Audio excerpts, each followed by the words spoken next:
Olá, irmãos, que Deus esteja nos abençoando e que nós possamos, neste dia, nos ajuntarmos novamente em torno da palavra de Deus para cultuarmos o Senhor em família, para que Deus seja glorificado e que nós sejamos edificados com a sua palavra.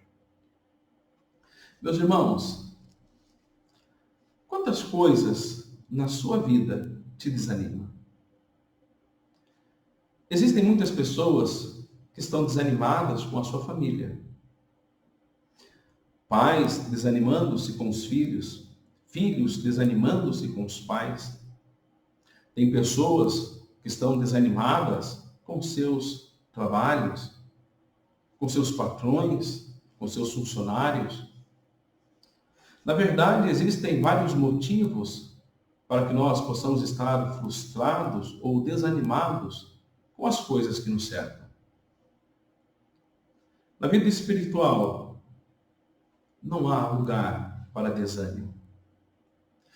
Embora, muitas vezes, as pessoas sintam-se desanimadas com a sua vida espiritual. Às vezes, as pessoas estão desanimadas em orar, não têm o interesse em ler a palavra de Deus, ou até mesmo ouvir a palavra de Deus, uma pregação no templo, junto com os demais irmãos, se torna um fardo muito grande.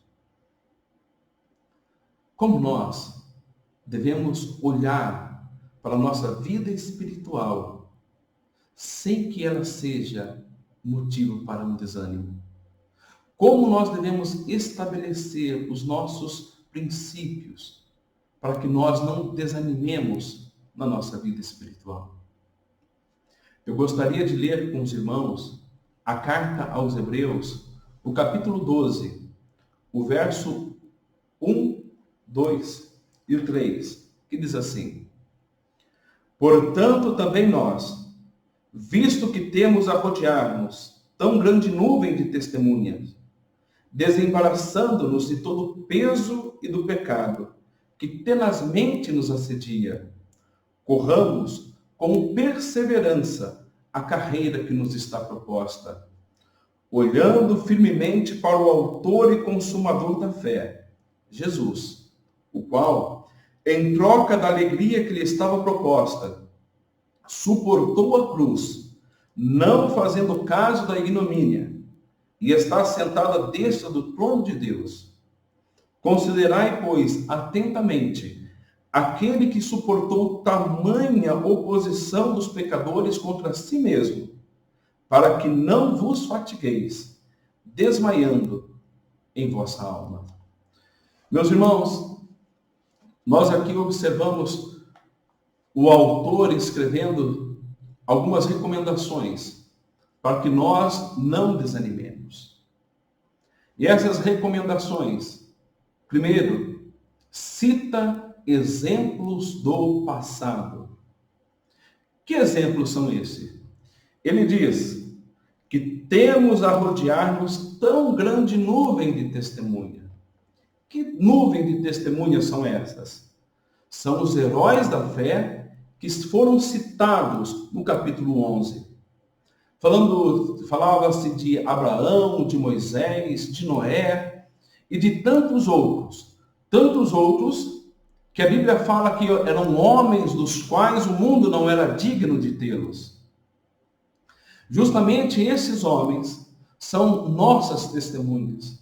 Eles estão a rodear-nos, estão servindo para nós de exemplo de como permanecer e prevalecer diante das dificuldades. Nós observamos que eles tiveram problemas, tiveram aflições, muitos deles morreram, foram apedrejados, foram zombados, mas eles permaneceram e prevaleceram, porque eles estavam convictos de que Deus os sustentava, de que Deus estava com ele, por causa da promessa que eles haviam recebido. E esta promessa fez com que eles se mantivessem firmes até o final. E nós também temos a promessa de Deus de que Ele virá novamente. Devemos nos manter firmes. Temos a promessa de Cristo de que Ele está conosco. Temos a promessa e a certeza de que o Espírito Santo habita em nós. É um motivo para nós nos mantermos firmes, os exemplos do passado. Também, em segundo lugar, nós temos algo que o autor fala, que nós iremos fazer para que nós possamos prevalecer as nossas dificuldades espirituais, que são, justamente, verso de número 1, desembaraçando-nos de todo o peso e do pecado que tenazmente nos assedia. Devemos tomar atitudes no presente. Que atitudes no presente são essas? Desembaraçar-nos do pecado, de todo o peso do pecado. Não tem como nós mantermos viva o nosso fervor espiritual se nós estamos emaranhados no pecado, se nós estamos unidos com o pecado, e se nós não queremos nos livrar deste pecado. Livre-se do seu pecado, rompa com o pecado. Talvez você possa pensar, mas romper com o pecado, será que eu posso? Pode, agora. Não precisa comprometer-se com o pecado, comprometa-se com Deus, com Cristo. E rompa com o pecado. Hoje é o momento de romper com o pecado, agora é o momento, para a glória do Senhor. E para que você fortaleça a sua vida espiritual, rompa com o pecado. Não deixe que o pecado seja um empecilho para a sua vida. Atitudes do presente, romper com o pecado. E o autor fala de algo futuro que devemos fazer, que é perseverança no futuro. Diz assim: e corramos com perseverança a carreira que nos está proposta. Meus irmãos, corramos com perseverança, corramos sem desistir, corramos sabendo que dificuldades virão. Dificuldades sempre existem e existirão. Existiram no passado, existem hoje e existirão no futuro. Nós observamos o apóstolo Pedro falando na sua carta dos crentes que passavam por grande tribulação. E que era algo que deveria ser compartilhado com todos os crentes. Se você está passando por problemas, e se recorra à sua irmandade, recorra aos irmãos. E uma das coisas que nós observamos é, não pense que o seu problema é único. Outros problemas existem, outros irmãos sofrem também. Tantos outros têm. E o seu problema não deve ser desculpa para o seu fracasso espiritual.